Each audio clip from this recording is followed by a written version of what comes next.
Hello दोस्तों, आपका मेरे चैनल लर्न विद रेशु में स्वागत है। Welcome back to my channel. अभी तक मैंने आपको जेडीबीसी से रिलेटेड काफ़ी चीज़ें बताई हैं मेरे वीडियोस में। आज मैं आपको जेडीबीसी ड्राइवर्स क्या होते हैं और जेडीबीसी कनेक्शन जो मैंने अपने पिछले वीडियो में आपको एक्सप्लेन किया है उसको डिटेल में एक्सप्लेन करूंगी।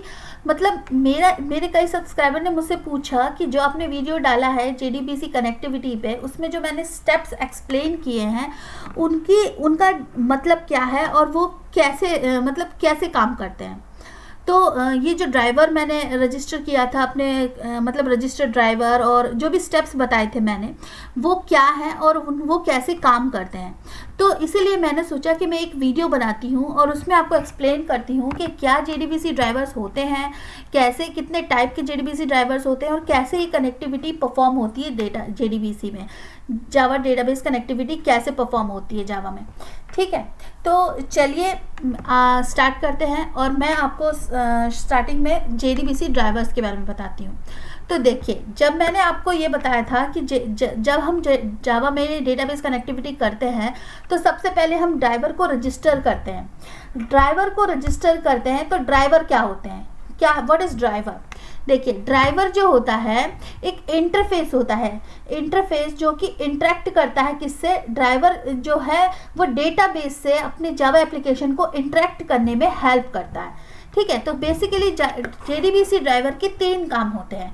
ये क्या करता है, establish a connection with a data source, मतलब जो हमारा डेटाबेस है उससे हमारा कनेक्शन प्रोवाइड करता है। Send queries and update statements to the data source, हमारे जो एसक्यूएल क्वेरीज हैं और स्टेटमेंट्स हैं उनको सेंड करता है।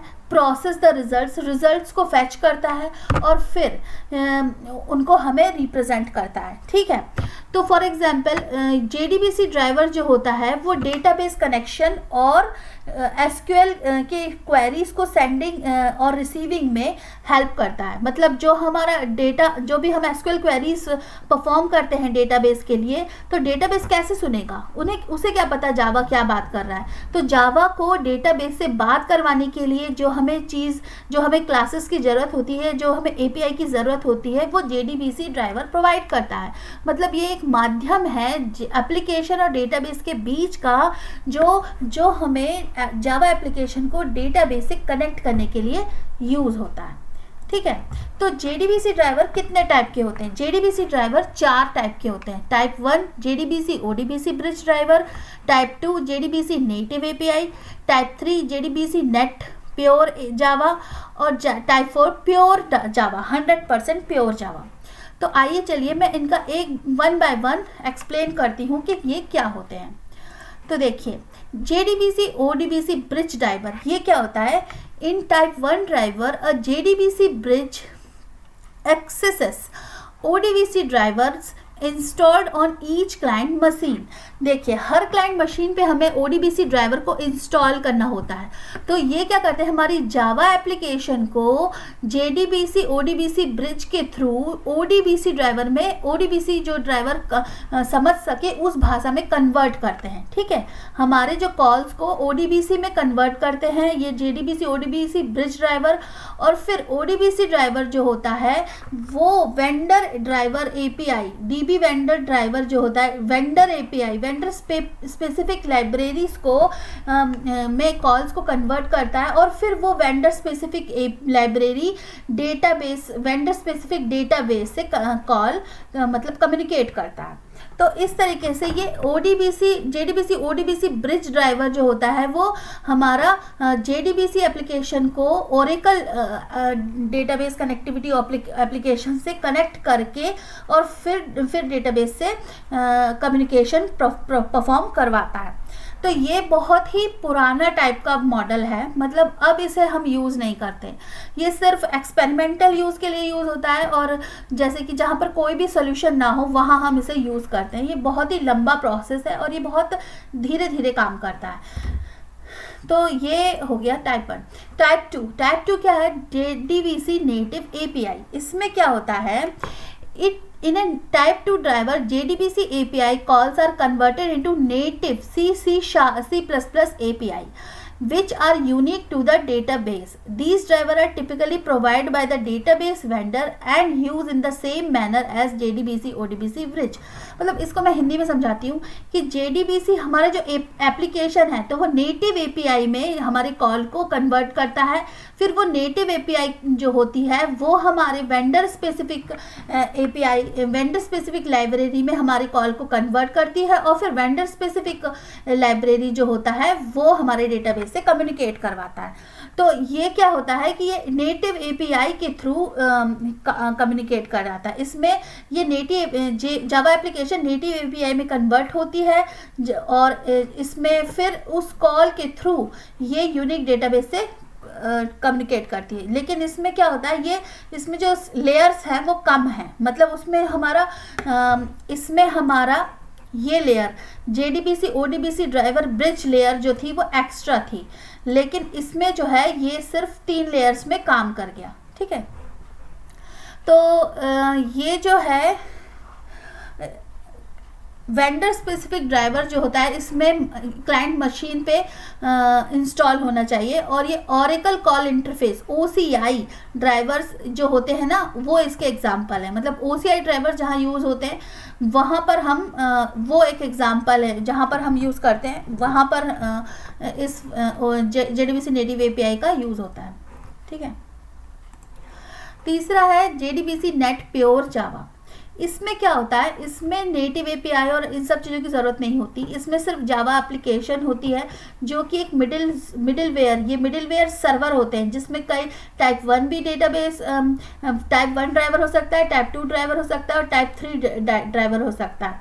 तो इस मिडिलवेयर में कोई भी टाइप का ड्राइवर हो सकता है। तो ये एप्लीकेशन उनमें से किसी एक ड्राइवर से एप्लीकेशन को कम्युनिकेट करा के सीधे डेटाबेस सर्वर से कम्युनिकेशन हो जाता है।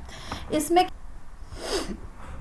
in a type 3 driver, a 3-tier approach is used to access database. The JDBC client use standard network socket to communicate with a middleware application server, and the socket information is then translated by the middleware application server into the call format required by the DBMS and forward to the database. This kind of driver is extremely flexible since it requires no code installed on client, and a single driver can actually provide access to multiple databases. देखिए, इसमें मैंने आपको जैसे बताया कि ये 3 tier है। इसमें पहले एप्लीकेशन जो है मिडिलवेयर सर्वर से कम्युनिकेट करता है, और मिडिलवेयर सर्वर जो है डेटाबेस से कनेक्टिविटी प्रोवाइड करता है। तो इसमें ये फास्ट है थोड़ा सा, उन दो पहले वाले दोनों से ये फास्ट है, और इसमें हमें क्लाइंट मशीन पर कुछ इंस्टॉल करने की ज़रूरत नहीं होती, जो भी है वो मिडिलवेयर सर्वर ही सारी चीज़ें परफॉर्म कर देता है। ठीक है, फिर आता है हमारा प्योर जावा। ये जो है ये डायरेक्टली हमारे डेटाबेस से कम्युनिकेट करता है, इसमें बीच में कोई भी मीडियम नहीं चाहिए होता है। जैसे कि MySQL connector -j driver is a type 4 driver because of the proprietary nature of their network protocols. Database vendor usually support type 4 drivers. मतलब क्या है कि जो MySQL कनेक्टिविटी, जो मैंने अपने पिछले वीडियो में MySQL कनेक्टर का यूज़ करके कम्युनिकेशन प्रोवाइड किया MySQL डेटाबेस से मेरे प्रोग्राम में, वहाँ पर मैंने ये MySQL कनेक्टर जे ड्राइवर का यूज़ किया था। क्यों? क्योंकि ये टाइप प्योर जावा है, इसमें हमें कुछ करने की ज़रूरत नहीं था, डायरेक्ट हमने वो कनेक्टर को यूज़ किया और कॉल किया और हमारा कनेक्शन परफॉर्म हो गया। तो इस तरीके से ये जो है आजकल के टाइम पे सबसे ज़्यादा यूज़ किए जाने वाला ड्राइवर जो होता है वो 100% प्योर जावा टाइप 4 ड्राइवर को हम यूज़ करते हैं। अब चलिए, तो अब मैं आपको बताती हूँ कि क्वेश्चन आता है कि so here comes the question, which driver should be use, मतलब हमें कौन सा ड्राइवर चुनना चाहिए। तो अगर हमारे पास ओरेकल, साइबेस या IBM टाइप का डेटाबेस है तो हम टाइप 4 ड्राइवर यूज़ करेंगे, या MySQL डेटाबेस है तो जब भी हमारे पास इस टाइप के डेटाबेस हैं तो हम टाइप 4 ड्राइवर का यूज़ करना चाहिए। मोस्ट ऑफ द टाइम हम टाइप 4 ड्राइवर का यूज़ करते हैं। लेकिन अगर हमारे पास if your data Java application is accessing multiple types of database, मतलब अगर तुम्हारा Java एप्लीकेशन कई टाइप के डेटाबेस से कम्युनिकेशन करना हो उस एप्लीकेशन में, तो एक समय पर तो हम कौन सा टाइप 3 नेटिव जावा ड्राइवर यूज़ करते हैं, ठीक है। लेकिन अगर हमारे पास टाइप 3 ड्राइवर और टाइप 4 ड्राइवर नहीं है तो हम टाइप 2 ड्राइवर का यूज़ करते हैं, अदरवाइज नहीं। और type 1 driver is not considered deployment level driver, मतलब टाइप 1 ड्राइवर को हम कभी भी यूज़ नहीं करते हैं, ये सिर्फ डेवलपमेंट और टेस्टिंग पर्पज़ के लिए यूज़ किया जाता है। तो इससे हमें इस क्वेश्चन का आंसर क्या हुआ कि हमें most of the time type 4 driver use करना चाहिए, या फिर अगर कोई बात है ऐसी कि हमें एक टाइम पे कई सारे डेटाबेस से कम्युनिकेट करना है तो फिर हम टाइप 3 ड्राइवर का यूज़ कर सकते हैं। अब आते हैं JDBC कनेक्शंस। मैंने आपको अपने प्रोग्राम में एक्सप्लेन किया था कि कैसे हम JDBC कनेक्शन प्रोवाइड करते हैं, जिसमें कुछ स्टेप्स प्रोवाइड किए थे। तो वो स्टेप्स कुछ इस तरीके से थे। तो यहाँ पर जैसे मेरे JDBC कनेक्टिविटी का जो स्टेप्स हैं वो इस तरीके से था कि सबसे पहले हमें पैकेज को इंपोर्ट करना था, फिर ड्राइवर को रजिस्टर करना था और ओपन कनेक्शन को ओपन करना था, फिर एग्जीक्यूट क्वेरी को एग्जीक्यूट कराते हैं, फिर क्वेरी एग्जीक्यूट होती है तो जो रिजल्ट मिलता है उसको फैच करते हैं डेटा रिजल्ट सेट से और फिर क्लोज कर देते हैं एनवायरनमेंट को, ठीक है। ये मेरे स्टेप्स थे। तो ये स्टेप्स मैं 1 बाय 1 आपको बताती हूँ इसको डिटेल में। तो देखिए, इंपोर्ट JDBC पैकेजेस, इसमें क्या था, add import statement to your Java program to import required classes in your Java code. इसमें सिंपली हमने जैसे java.sql पैकेज को इंपोर्ट किया था और java.driver manager पैकेज को इंपोर्ट किया था, वो स्टेप है। वो सिंपल है कि हमें, क्योंकि जावा JDBC से रिलेटेड क्लासेस का काम है हमारे क्लास में, हमें उनकी मेथड्स और वेरिएबल्स को यूज़ करना है, इसलिए हम उन पैकेजेस की क्लासेस को इंपोर्ट करेंगे। उसके बाद क्या है, रजिस्टर्ड JDBC ड्राइवर। तो यहाँ पर मैंने आपको बताया था class.4name, और यहाँ पर मैंने जैसे Oracle JDBC ड्राइवर का एग्जाम्पल दिया है, यहाँ मैंने आपको MySQL JDBC ड्राइवर से कनेक्ट करके बताया था।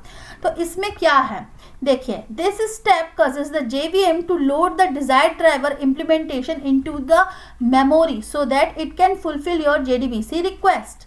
There are 2 approaches to register a driver.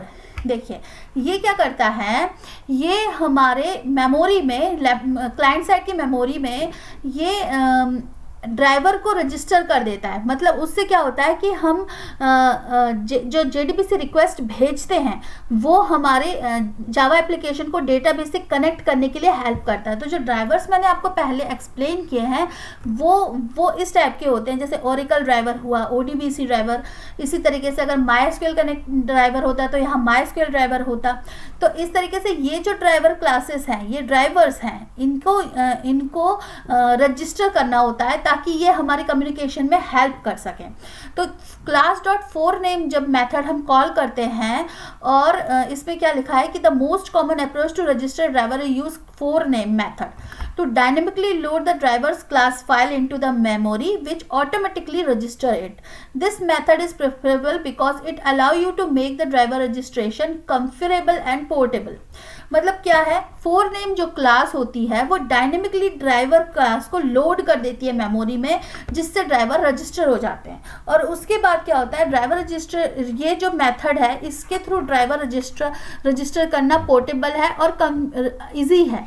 मतलब इसमें क्या होता है, सिर्फ class.4name मेथड का कॉल किया और ड्राइवर का नाम दिया और ये ऑटोमेटिकली रजिस्टर हो जाएगा, अगर आपने उस ड्राइवर जार को या ड्राइवर कनेक्टर को हम अपने जावा एप्लीकेशन में उस जार फाइल को बिल्ड पाथ में ऐड किया हो। वो भी मैंने बताया था कि कैसे आप जार फाइल को बिल्ड पाथ में ऐड करते हैं, ठीक है। और अगर हमारे पास ये क्लास नहीं मिलती, इसका मतलब अगर हमने ड्राइवर को अपने जावा एप्लीकेशन में ऐड नहीं किया है तो हमें क्लास नॉट फाउंड एक्सेप्शन मिलती है, मतलब unable to load driver class.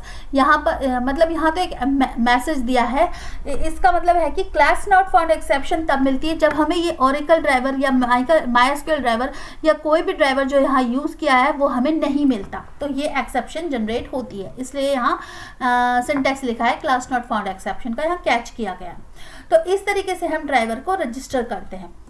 एक रजिस्टर करने का तरीका तो ये है class not for name method से, और दूसरा रजिस्टर करने का तरीका ये है। इसमें क्या करते हैं, हम ड्राइवर क्लास का ऑब्जेक्ट बनाते हैं और उसके बाद driver manager dot register driver method का यूज़ करके हम उस ड्राइवर को रजिस्टर कर देते हैं। ये सेकेंड अप्रोच है। तो you should use the register driver method if you using a non JDK compliant JVM such as one provided by the Microsoft. मतलब अगर हमारा जेवीएम जो है वो नॉन जेडीके है तो हम कॉम्प्लिएंट है तो हम इस अप्रोच का यूज़ करते हैं, ठीक है। और इसके बाद जो होता है डेटाबेस यूआरएल। तो जब हमने आपको बताया था ओपन ए कनेक्शन, यहाँ जो स्टेप है अगर हम देखें तो यहाँ पर इंपोर्ट पैकेज बता दिया, रजिस्टर ड्राइवर, और फिर आता है ओपन ए कनेक्शन।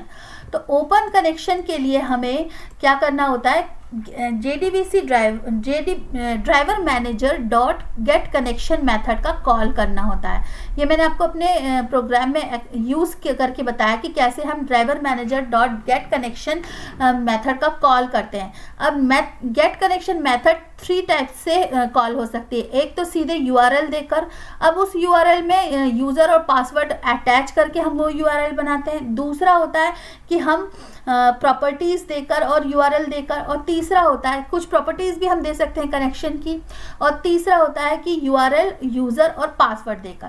तो मैंने इस मेथड का यूज़ करके आपको JDBC कनेक्शन बताया था, जिसमें मैंने URL दिया था, यूज़र दिया था और पासवर्ड दिया था, रूट यूज़र और पासवर्ड दिया था मेरे डेटाबेस का। यहाँ पर डेटाबेस का जो तुम्हारा डेटाबेस सर्वर है जो तुम यूज़ कर रहे हो, जो आप यूज़ कर रहे हो, उसका जो है URL लगता है, और उसी का जिस यूज़र नेम और पासवर्ड से आपको उस डेटाबेस को एक्सेस करना है वो लगता है, ठीक है। Each form requires a database URL। यहाँ पर हर फॉर्म डेटाबेस URL की ज़रूरत पड़ती है, जो क्या करता है, मैंने अभी आपको बताया, डेटाबेस को पॉइंट आउट करता है। ये URL डेटाबेस को पॉइंट आउट करता है, इसलिए हम ये driver manager dot get connection method का यूज़ करते हैं, ठीक है। तो ओपन कनेक्शन हो गया। अब ये कितने प्रकार के ड्राइवर होते हैं और डेटाबेस URL बन सकते हैं। देखिए MySQL का मैंने आपको बताया था com.mysql JDBC ड्राइवर, ये जो होता है ड्राइवर होता है, और इसका URL होता है JDBC:/mysql/hostname-database। ये मैंने यूज़ किया था, होस्ट नेम में मैंने लोकल होस्ट यूज़ किया था, और डेटाबेस नेम में मैंने मेरा रेशो डेटाबेस नाम का डेटाबेस जो बनाया था वो यूज़ किया था। ये वाला मैंने आपको यूज़ करके बताया है। उसी तरीके से जैसे मैंने ये यूज़ किया था वैसे ही आप जो for.classname है वहाँ पर इस ड्राइवर की जगह ये ड्राइवर अगर लगा लेंगे तो वो ओरेकल डेटाबेस से कनेक्टिविटी के लिए यूज़ हो जाएगा। इसमें क्या करेंगे, हम यहाँ पर होस्ट नेम में लोकल होस्ट और पोर्ट नेम में 8080, अगर आपका लोकल होस्ट है 8080 डाल देंगे, और फिर उसके बाद डेटाबेस का नेम ले लेंगे। तो इसका जो सिंटैक्स है वो थोड़ा डिफरेंट है, ठीक है। इसी तरीके से साइबेस डेटाबेस ड्राइवर से हम कनेक्ट करके साइबेस डेटाबेस का URL डाल देंगे, ठीक है। तो ये तो हो गए हमारे डेटाबेस ड्राइवर और उनके URL। ये स्लाइड आपको इस पॉइंट पर आपको बहुत हेल्पफुल रहेगी अगर आप डिफरेंट टाइप के डेटाबेस से अपने जावा एप्लीकेशन को कनेक्ट कर रहे हैं तो, ठीक है। उसके बाद हम क्या करते हैं, create a connection object. Get connection object क्या होता है, simply create a open connection using database. और इसमें क्या होता है कि अभी मैंने आपको जैसे बताया, गेट कनेक्शन मेथड के थ्रू हम क्या कहते हैं, कनेक्शन को ओपन करते हैं, ठीक है। कनेक्शन ओपन करने के बाद हम क्या करते हैं, लास्ट स्टेप देखिए, जब हम कनेक्शन को ओपन करते हैं उसके बाद हम जो भी क्वेरी परफॉर्म करते हैं, जो भी डेटाबेस से कम्युनिकेशन परफॉर्म करते हैं, हमारे SQL एग्जीक्यूट क्वेरी, और जो भी मैंने आपको बताया था कि मैंने सिलेक्ट और इंसर्ट स्टेटमेंट का यूज़ करके आपको बताया था कि कैसे मेरे डेटाबेस से मैंने कम्युनिकेशन परफॉर्म किया है। तो वो परफॉर्म करने के बाद हमें लास्ट स्टेप आता है कनेक्शन डॉट क्लोज। ये जो मैंने आपको करके बताया था, और इसमें मैंने फाइनली ब्लॉक में भी कनेक्शन डॉट क्लोज का स्टेटमेंट लिख के बताया था। तो वो इसलिए होता है कि ये क्या करता है, at the end of JDBC program we have to close all database connection to the end each database session. However, if you forget, Java garbage collector will close the connection when it cleans up the stale object. मतलब क्या है कि हमें अपनी manually safety के लिए हमें connection close करना अच्छा होता है। देखिए छोटी एप्लीकेशन है तो उसमें तो कोई प्रॉब्लम नहीं है, लेकिन कभी कभी बड़ी एप्लीकेशन होती है जहाँ बहुत बड़ा सिस्टम होता है, अगर वहाँ हम कनेक्शन को क्लोज करना भूल जाते हैं तो कभी कभी सेशन चलता रहता है और उसकी वजह से हमारा जो डेटाबेस परफॉर्मेंस है उसमें प्रॉब्लम आ जाती है, वो ज़्यादा लोड मेमोरी मतलब मेमोरी ले लेता है और ज़्यादा ओवरलोड हो जाता है। तो इसलिए हमें कनेक्शन को क्लोज करना एक बहुत ही अच्छा मतलब प्रोफेशनल वे है कि जिसमें हम प्रोग्रामिंग के टाइम पे जब भी हम ओपन कनेक्शन करते हैं तो हमें उसको क्लोज भी करना होता है। ये एक अच्छा मतलब एक स्टेप है कि हमें क्लोज करना चाहिए, हमें भूलना नहीं चाहिए। अगर हम भूल गए तो जावा गार्बेज कलेक्टर तो कर ही देगा, लेकिन फिर भी अगर हम एक अच्छे प्रोग्रामर हैं तो हमारी रिस्पॉन्सिबिलिटी बनती है कि हमारा कोड एक स्टैंडर्ड कोड हो और वो अच्छा दिखे और अच्छा काम करे, ठीक है, परफॉर्मेंस वाइज भी वो अच्छा हो। तो इसलिए हमें हर स्टेप को फॉलो करना चाहिए। तो इस तरीके से कनेक्शन क्लोज हो जाता है। तो आज के लिए बस इतना ही। मैं आपसे आशा करती हूँ कि आपको ये वीडियो पसंद आया होगा। आपको JDBC ड्राइवर क्या होते हैं, JDBC ड्राइवर कनेक्शन क्या होता है, क्यों हम कनेक्शन डॉट क्लोज मेथड का यूज़ करते हैं, कैसे हम कनेक्शन परफॉर्म करते हैं JDBC में, और कितने टाइप्स के ड्राइवर्स को हम कहाँ कहाँ यूज़ कर सकते हैं और किस सिचुएशन में हमें ड्राइवर्स को यूज़ करना चाहिए, ये सब कुछ समझ में आ गया होगा। ठीक है, तो आज के लिए बस इतना ही। मैं आशा करती हूँ कि आपको ये मेरा वीडियो पसंद आया होगा। अगर मेरा वीडियो पसंद आया तो आप मेरे वीडियो को लाइक कर सकते हैं। अगर आपको इसके बाद भी कोई डाउट है तो आप कमेंट कर सकते हैं। अगर आपको कोई सजेशन है तो आप सजेशन दे सकते हैं मेरे कमेंट बॉक्स में वीडियो के। और प्लीज़ मेरे चैनल को सब्सक्राइब कीजिए, मेरे वीडियो को शेयर कीजिए। अगर आपको अपने दोस्तों से ये चीज़ शेयर करनी है कि कैसे अगर उनको इस वीडियो से हेल्प मिलती है तो मुझे बहुत अच्छा लगेगा। Thank you very much. और आज के लिए बस इतना ही। Bye bye.